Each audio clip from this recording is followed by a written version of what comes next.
来，这个哈马斯攻击到以色列，掠走着袂少人。有一个姑娘啊，伫个网络顶看到12岁小弟被掠去，其他亲人嘛拢失踪，到今也无消息。这个姑娘啊，即几天是一直哭到目屎拢打去咯。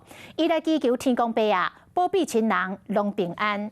有一寡受害人伫海外的家属，像德国、英国的家属，知影亲人去互掠去，是恳求着德国甲英国的政府会当出面协助来斗救人。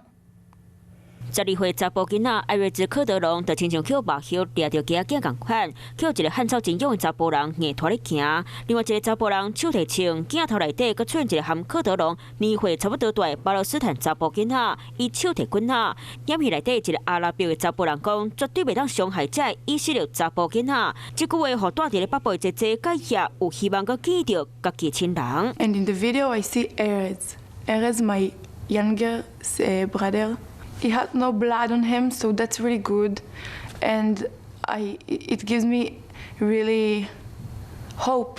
甲也12岁小弟含16岁小妹含爸爸带做伙，伫咧军训经营家己的农场，不过掩戏内底完全看袂到其他厝内人。这几天嘛拢无消息，唔知生死，互你这回甲也真烦恼。I don't even have tears anymore in my eyes. I can't cry. Because I cried so much. 经过劫难，若是阁活咧，就希望进前这个叫哈马斯成员亚洲的以色列车子师傅山尼卢克，听讲阁活伫咧世间。We heard information that she is alive and that she has a bad head injury and is in a hospital. That gave us hope. That's why we hope we can free her and get her out of there. 救人分分秒秒拢是关键，有一寡连一个海外家属拢已经要求德国和英国政府进去救人。They say from the design to protect them from shells and rockets, but not from anyone trying to get in. 非战争到落尾收到军方的通知，75岁妈妈已经无伫咧安全厝内，好煞只是心肝头乱糟糟，希望当紧知影家己老母的下落。